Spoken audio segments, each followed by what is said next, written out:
Welcome back to the Broken Tackle Show, the show where there's usually three of us, but now there's two. Braden is busy tonight, so it's just going to be me and Caleb for the duration of this very shortened Broken Tackle episode.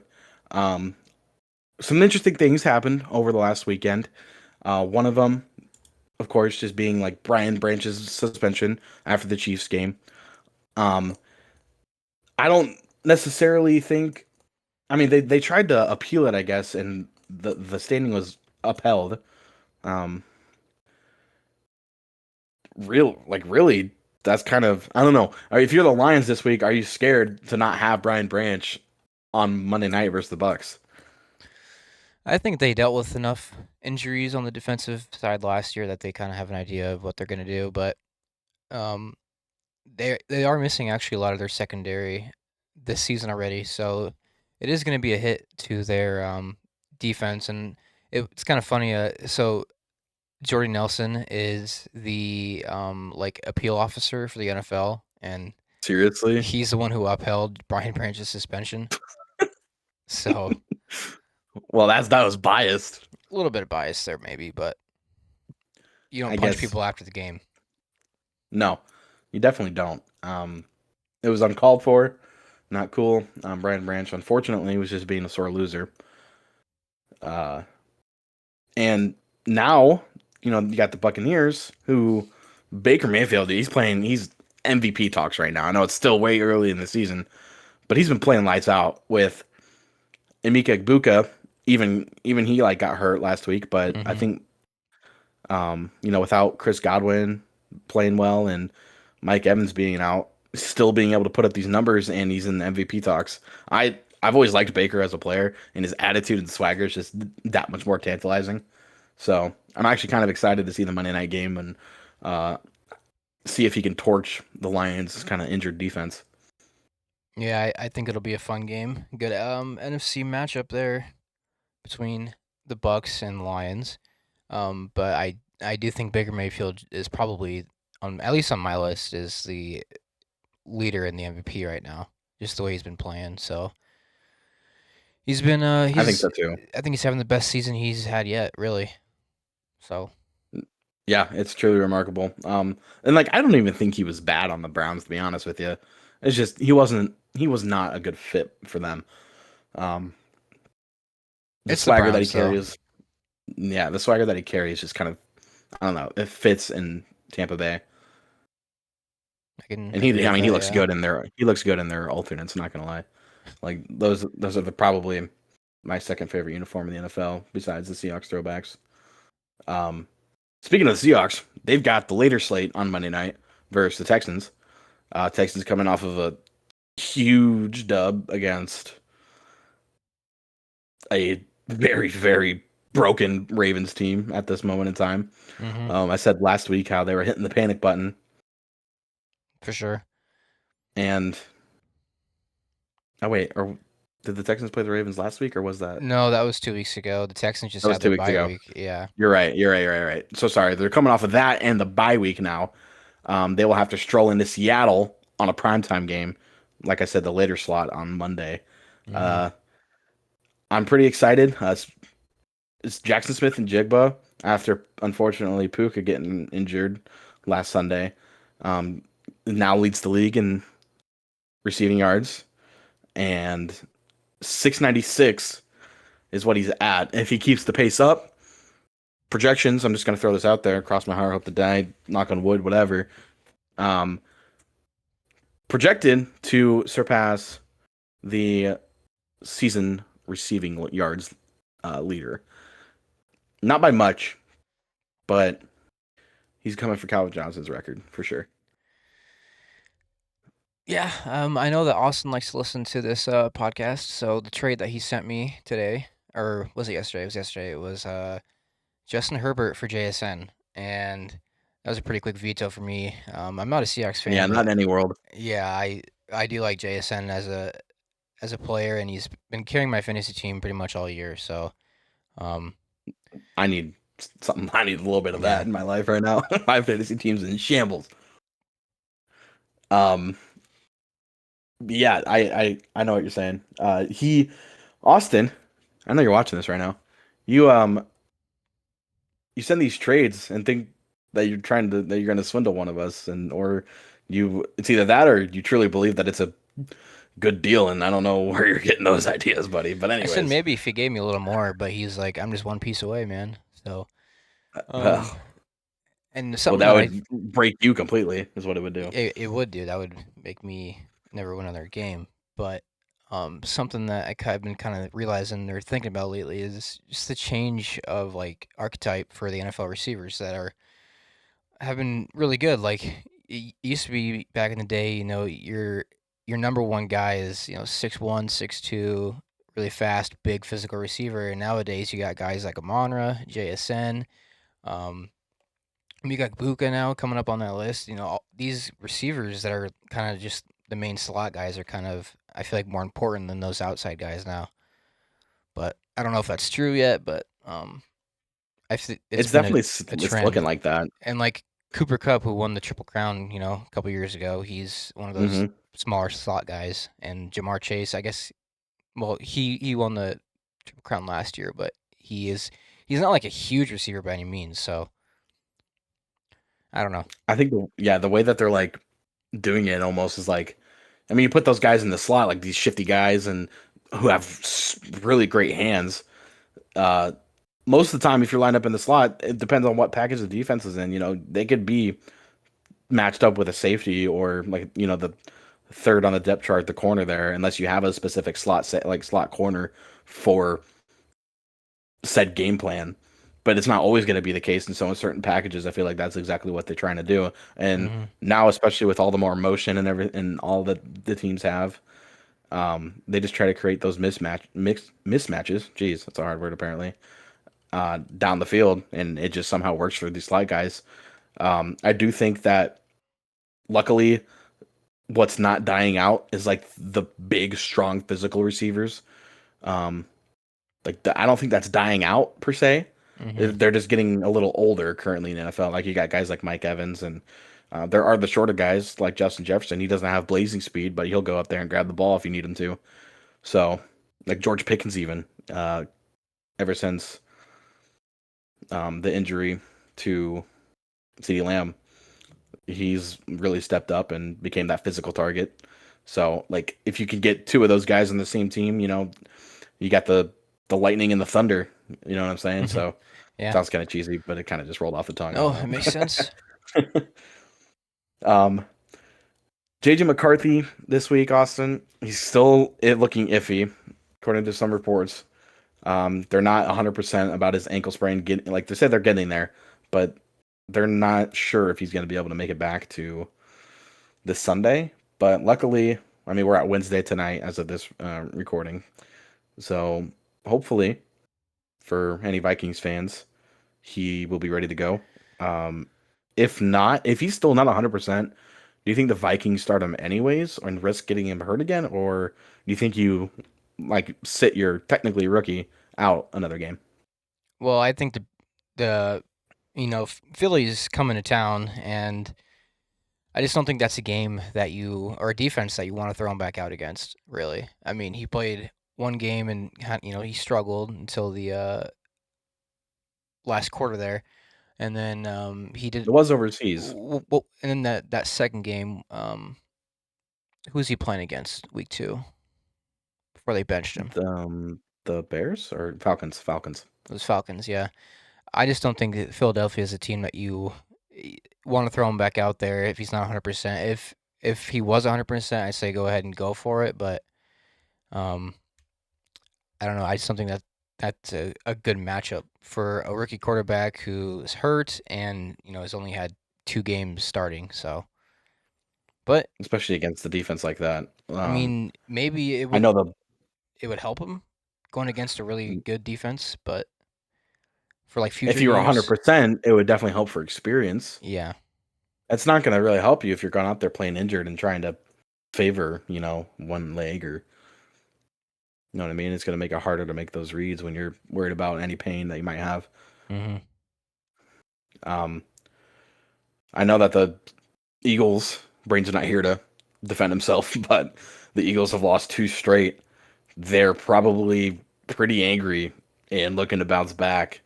Um, I think they need to. I mean, this isn't just for my fantasy team, but I think that they need to give the rock to Saquon Barkley a little more and kind of try pounding it down every team's throat. That's what they did last year. That's what they did the first couple weeks of the season. They got some wins that doing that.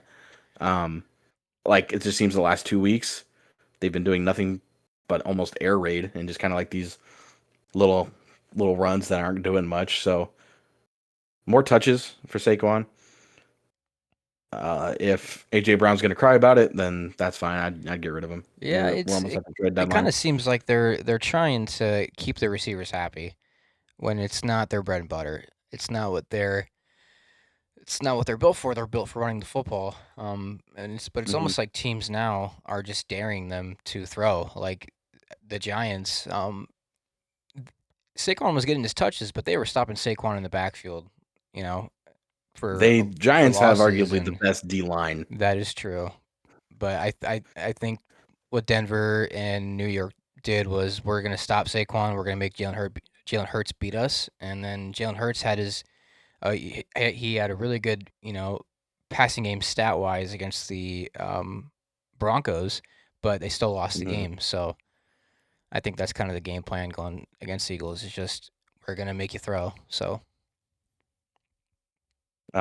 So probably, yeah, the Vikings will look to some of their guys on the defensive line and like Van Ginkel and stuff to hmm try to help them out with that with the run game because I think you just have to get Saquon going. Yeah, if you're forced to throw, Jalen Hurts to me isn't like the top five throwing quarterback. he can So definitely throw a deep ball, but yeah, I don't think he's a game manager kind of quarterback. So, I think the team is built around that run game with Saquon Barkley, and I don't think Jalen Hurts could carry it if they can't get Saquon going. absolutely. Titans did fire their head coach, of course. The I didn't read who was stepping in. Was it the OC? Has it been? I mean, I'm sure it's been announced. I just haven't seen it. Usually it is the OC. Um, I say there was a DC that did it a couple years ago or last year, I think. But let's take a look.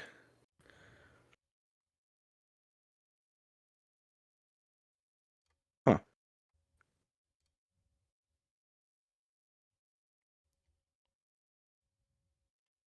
Oh my. So it says here that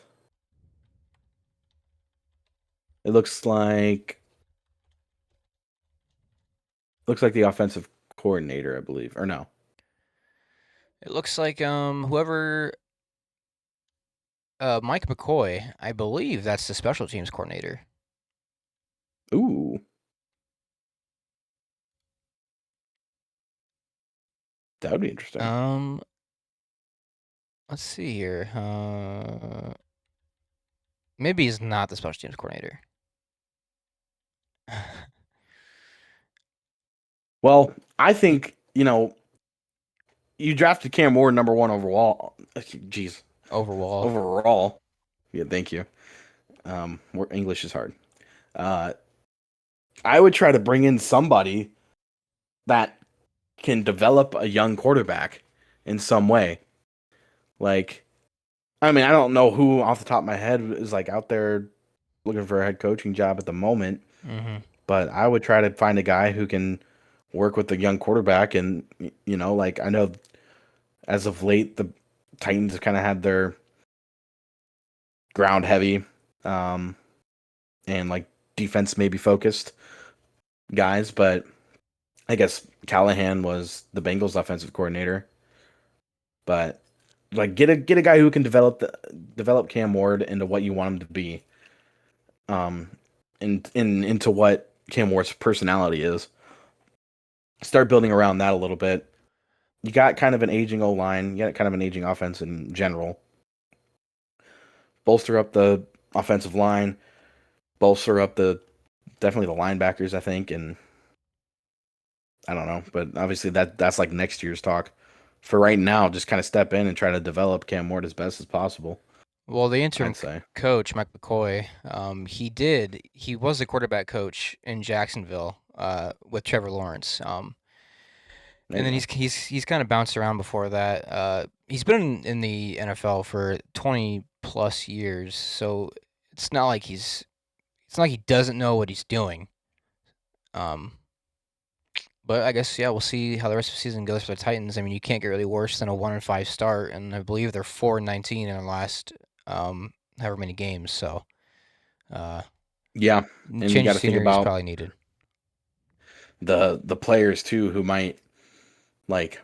I mean, if you're me, looking at it from the outside, obviously I'm not a fan of the Titans.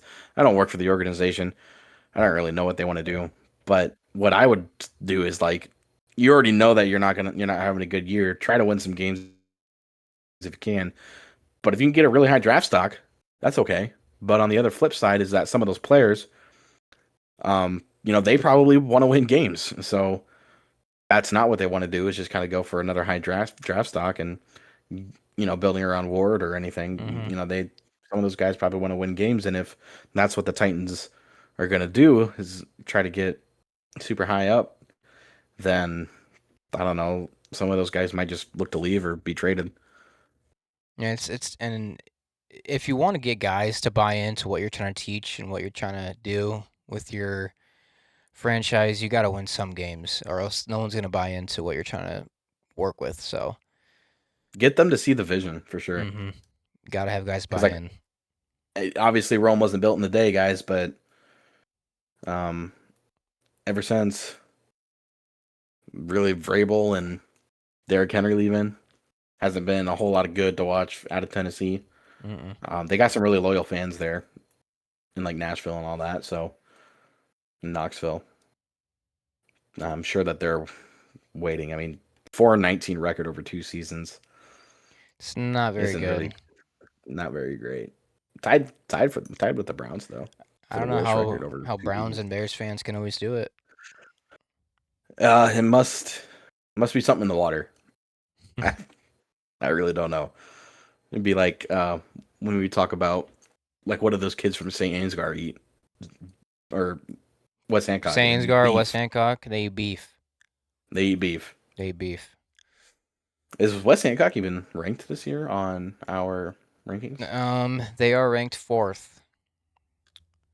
So Fourth. Okay. I did not look at the updated ones. Sansgar has been ranked number one pretty much all year. All year, Really? They're actually, I back. They're think. back on top. Yeah, they are. Interesting. They returned a lot of kids from last year, so and they've been blowing out everybody they played. West Hancock, though, I mean, they've been letting up a lot of points against teams that aren't that good. So a little different than what I'm used to seeing from the Eagles all the way up in Britt. But yeah, Yeah, no, we've definitely seen West Hancock a time or two. a Never played lot, them, but almost. we watched them in the dome. Probably should have played them. Woulda, yeah, woulda, Not coulda, not talking shoulda, about that. woulda. I'm Yeah, not. We're not getting into our sorrows, nope. everybody. But anywho, looking forward to the slate of games we have for Week 7 tomorrow night. Steelers and Joe Flacco and the Bengals in Cincinnati. The matchup of the Unks, Uh, yeah, Aaron no Rodgers kidding. and Joe Flacco. I wonder actually how many times they've faced off against each other. It can't be that many. I've never seen the Packers play the Ravens. I feel like. Um, I can't think of a game off the top of my head, but they obviously have played each other. I can't think of Yeah, like a memorable game that they've played. me neither. It must. I mean, they probably just went out there and managed There's the a few game. teams that I feel like we just don't play too often. Like I feel like we never play the Patriots and we never play the Ravens. There's just a couple teams that Yeah, we only get on the schedule maybe once every like 5 years. yeah, absolutely. Well, that's Thursday night, so that's something to look forward to for tomorrow. Mm-hmm. Um, there is one last overseas game, I believe, in London again. Yep. It's the Rams and the Jags. I I don't know. The Jags managed to beat the Chiefs, but the Seahawks kind of low key did some things in Jacksonville. Um, I really couldn't tell you who's going to win that game, to be honest. I could see it going either way. Yeah, I could see that too. If Man, Puka's fine, then the Rams. yeah. The Texans, they put up I don't even know how many points on the Ravens, and then the Rams, I think they only put up 17, and it was close all the way into like the fourth quarter. So I remember last week we were talking about this is the week where we're gonna see who's who, and Yeah. I don't think that happened because the Cardinals played the Colts all the way to the last minute, and then the Rams kind of struggled most of the game against the Ravens. Then the Chiefs just pretty much demolished the Lions, which I didn't see happening.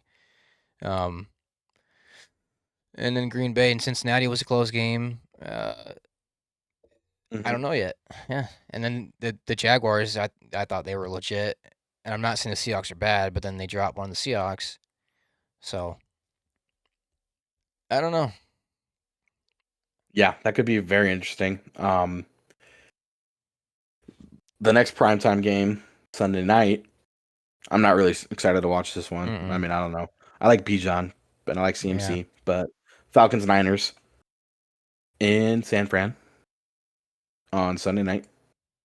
Falcons coming off of, I believe they won. Or did yeah. they end by?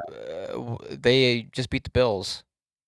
Yeah, they did. They beat the Like, what's Bills. going on with the Bills? Like, I it's just don't. I don't understand what's going That's on this something to talk season. about. Well, okay, so both the undefeated teams that were undefeated 2 weeks ago both dropped two straight. Hmm. I and Like, what's you going know on? I And think I think yeah, it's safe to say that the Colts are good. yeah, the Um, Colts are good. I mean, you're 5-1, so and you play they the Chargers this week, yeah, so that's as gonna if they be needed like another. If anybody wasn't sold and they need another test, if they beat the Chargers and you're still questioning it, get out of here. if they beat the Chargers, they might be the favorites in the AFC because I mean, Chiefs are 3-3. Bills just dropped one of the Falcons. Ravens, we're not even gonna talk about the Ravens. Yeah, the Jags are 4-2, but they just lost to Seattle. I think the Colts would probably be the favorites. I think so too, but you know, as part of me is trying to keep in mind that he had a really good looking season with the Giants too. I don't know if you remember, Danny Dimes led them to the playoffs I do remember that. Yeah. with like a yeah, what was it, like only four losses or something, or maybe six. Mm, I think they. I think it was 5. Okay, so I don't know. five. It was they beat the Vikings first round, and then they went and played Philly, and then Philly kind of really beat them good. Um, and this was the year that first time that Philly and Chiefs played in the Super Bowl. So, Yeah, yep, it was that but year because I just remember thinking Danny Dimes' career was over. Then he went and did that, got an yeah. extension, and then went and crapped the bed again. So And I sometimes a change of scenery is really all you need. I mean, we've seen it with Baker Mayfield now. You're going from the Browns to the Panthers to the Rams for a week or however long it was, and now he's with the Bucks. I mean, sometimes and he's playing great. So a change of scenery really sometimes I think is what it can help. And oh then well, there's a Braden. We have a Braden now. well, We do. we're gonna have Oh, we're to. go ahead, Caleb. Anyway, what was I saying? Oh, and then like Sam Darnold with the Vikings, and now he's with Seattle, and he's playing pretty good in Seattle, despite his interception that he threw against the Bucks in the last 50 however Wasn't his many fault. seconds of the game. Wasn't his fault. Um, but sometimes it's all you need. Yeah, and the Colts. Uh, you gotta kind of wonder if maybe it has something to do with like all their success has something to do with their owner on the sidelines with a headset and play sheet. You know, I don't really never seen anything like that before, but that's what their owner does. Have you seen that? I have seen that. Yeah, I did notice that the Yeah, other on I want Sunday. you gotta wonder if maybe that's what's doing it for him. What the Uh, owner standing on the sideline? with a headset and a play Well, sheet, she's yeah, not because calling she plays. I know, but she wants to know exactly what the team's doing Oh yeah. at all times, and she has final say over everything. I don't know exactly if she's like verbally okays everything. I don't know exactly what she's doing down there, but I know that she's the only owner that's going to really do that. All the other ones just sit in the press box and Mm. laugh and drink all game like Jerry Jones. So, um, it's kind of cool to see. You know, I think some people think that oh, it's micromanaging, but you're getting success like this. Maybe it has something to do with it. I'm not entirely sure. Um, moving on from that though, Monday night we already talked about the Bucks and the Lions. We talked about the Seahawks and the Texans. Uh, I got really no. I'm gonna say Bucks. And I'm gonna say Seahawks. Those are my two picks. Oh boy, you're talking about just Monday night, right? Bucks and Seahawks. Yeah, I'm Yeah. probably gonna take the Bucks here, and then um, as much as my heart wants to say Texans, I'm gonna have to pick the Seahawks. Yeah. And I don't really want to. Absolutely. I don't really want to pick a score for these games because I I don't don't know either. It's how so these games are scary. gonna go. I mean, the Lions couldn't really do anything against the Chiefs' defense. The Chiefs' defense in the second half completely. I mean, stopped them. So I But the know. Lions won't get like completely shut down like that again. There's no way. No, no, probably not. Especially like even though they have their like rough times right now on their defense, their offense is still very good and very powerful. So it could be a high scoring affair because Baker seems to be in a lot of those. I know that most people like to hate on Chris Collinsworth, but he did point I out do. something in the game that I definitely agreed with, and is the Lions are built to play with a lead. If they don't have the lead in the football game early, that's when you see them kind of start to get deer in headlights. Like when they were playing the Commanders last year in the playoffs, they got down, and then the Commanders just ran away with it. And then like week one against Green Bay, they were down early in the game, and they couldn't claw their way back. And the same thing happened with the Chiefs. So they just don't look like a team that's built to play from behind because they want to kind of hit you and bully you and kind of crush your will a little bit. That's kind of Dan Campbell's spirit. Um, and you can't really do that if you're playing from behind. So No, it's I almost fraudulent, really. You put on this big tough guy facade, and yeah, and then one, yeah, they love to put up 55 points against these teams that are below 500, and then they play the Chiefs and just get kind of embarrassed really on national television. So mollywopped. yeah, I don't know. I And think this will be a good test for the Lions, and we'll see if they are still legit or not. we'll see if Baker is truly MVP candidate, which I think he is. But Yeah, I there's think he is there's too. always haters out there, dude. There's always haters. But that's gonna be it for this episode of the Broken Tackle. We will come back next week after my Seahawks take the dub, probably on Wednesday night, and we'll talk about everything that happened in Week 7. Thanks, guys.